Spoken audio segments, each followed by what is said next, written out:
आ रही है।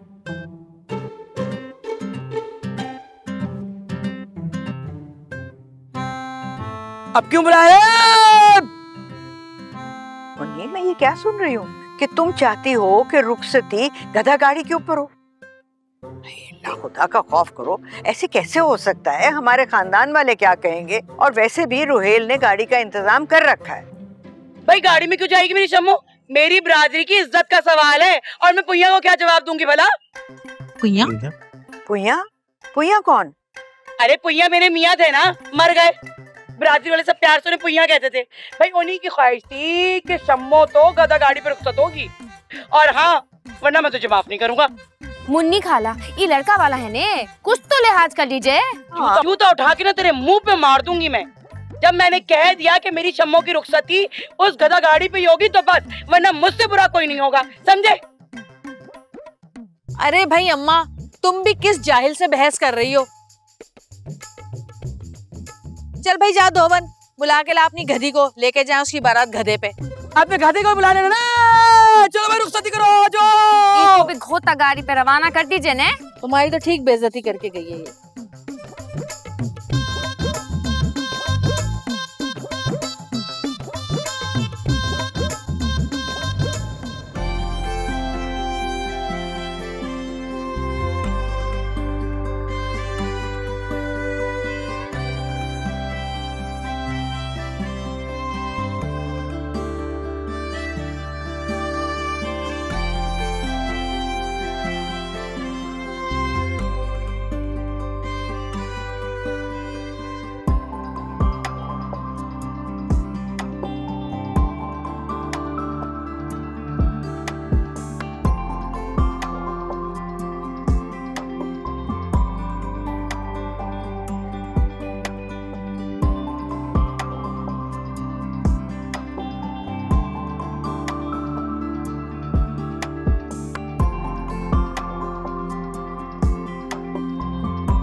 देख शम्मो, अल्लाह तुझे हर गम से दूर रखे और इस बम से भी। परवरदिगार तुझे किसी चीज की कमी ना होने दे। और तो फिक्र ना कर, पुइया नहीं है मगर तेरी माँ भी जिंदा है। अब तू जानती है ना, ये बेगैरत लोग हैं। ये बेगैरत लोग तेरे साथ कुछ भी गलत करें, तू सबको छोड़ छाड़ के मेरे घर आ जाइयो। तेरी माँ के घर का दरवाजा तेरे लिए हमेशा खुला है, हमेशा। बात सुन भाई भैंसे, अगर हम लोगों पर एतबार नहीं है और इतने ही हम बेगैरत नजर आ रहे हैं जबकि बेगैरत कोई और है, तो अपने पुइया की इस चुइया को अपने पास ही रखो। हमें नहीं चाहिए जबरदस्ती क्यों हमारे सर पे मंड रही हो है। चलो भैया हम घर चलते हैं। जाना जा जल्दी बैठ। गधे पे जाएगी तेरी बारात, इसी काबिल।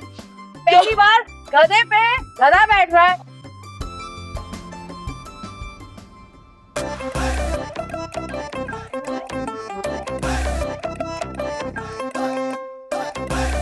बैंड बाजा शुरू करो यार। चाचा जी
कसम से जरा सा भी मजा नहीं आया मुझे शादी में। इतनी बकवास शादी थी, क्या क्या सोचा था मैंने। क्या हो गया, इतना मजा तो आया है। बस कर दो, इतना मजा आया। बहुत ही गरीबों वाली शादी थी और ऐसी लोकल बिरयानी बनाई हुई थी ना, तौबा तौबा तौबा, जरा भी मजे की नहीं थी। और वो जो कोल्ड ड्रिंक थी ना, वो भी 2 नंबर थी, इतनी सी भी गैस नहीं थी उस कोल्ड ड्रिंक के अंदर। कसम से शादी के खाने के नाम पर ना लंगर खोला था उस धोबन ने। जिस तरह इसने अपनी बेटी हमारे सर मंडी है ना, उसी तरह खाना भी हमारे मुंह पे मारा था इसने। कुल भी मजा नहीं आया मुझे। बस अब इतना भी कुछ बुरा नहीं था, अच्छा था, सब कुछ मुनासिब था। लेकिन तुम क्यों इतना दूर दूर थी भाई? हाँ तो क्या करती, तुम्हारे साथ खड़ी होकर वो सड़ी भूसी रस्में देखती क्या मैं? कोई सड़ी भूसी रस्में नहीं थी, जूता छुपाई की रस्म हो रही थी भाई, इतना मजा आ रहा था। काहे का मजा? ना तो वो जो दुल्हन की बहनें बनी हुई थी वो उसकी सगी बहनें थी, और ना ही दूल्हा का जूता इतना महंगा था कि जूता छुपाई की रस्म करने में मजा आता। और अम्मा से तो मैं बाद में पूछूंगी, ये जो हर बात बात पे देख उठा उठा के दे रही थी ना। क्या हो गया है बच्चों, अम्मा ने तुमसे इन्हीं रस्मों के लिए तो लिफाफे बनवाए थे। वो बेचारी कितनी खुश थी, कितनी खुशी खुशी नेक मांग रही थी। और फिर यही रस्में तो होती हैं जो शादी ब्याह की तकरीब को खूबसूरत बना देती हैं। जानती हूँ उस धोबन की वो सारी दोस्तें जो आई हुई थी, सड़ी भूसी टेढ़ी मेढ़ी, पता था उनकी फरमाइश और उनके नेक के बारे में मुझे। इसीलिए मैंने अम्मा के कहने के बावजूद लिफाफों में 500-500 के बजाय 50-50 रुपए डाल कर दिए। क्या कसम खाओ कि तुमने ऐसा किया? लेकिन अम्मा ने तो तुम्हें कहा था कि 500-500 डालने। देख भाई, अम्मा के फैसले तो बड़े जज्बाती होते, दिमाग तो मुसर्रत का चलता है ना। तो मैंने 2500 के बजाय 250 में फारिग करवा दिया और लड़कियों को। बच्चू, अगर अम्मा को पता चला ना तो वे तुम्हारा वो हाल करेंगे कि तुम याद रखोगी। अरे उन्हें पता चलेगा तब ना, और उन लड़कियों में बम तो जब फूटेगा जब वो लिफाफे खोलेंगी और उसमें से 50-50 रुपए निकलेंगे। लेकिन बात सुनो, वो लिफाफे तो देखने में इतने भरे भरे लग रहे थे कि जैसे एक नहीं 2 बड़े बड़े नोट उसमें। मैंने पता क्या किया था, मैंने 50 रुपए के नोट के साथ टिश्यू पेपर लपेट के डाल दिए थे। इससे 2 फायदे हुए, एक तो हमें लिफाफा बड़ा हुआ लगा, और दूसरा जब वो लड़कियां 50 रुपए देख के रोएंगी ना तो आंसू साफ करने के काम आएगा टिश्यू पेपर। बच्चों, वैसे तुमसे कोई नहीं जीत सकता, तुम्हारा कोई हाल नहीं है।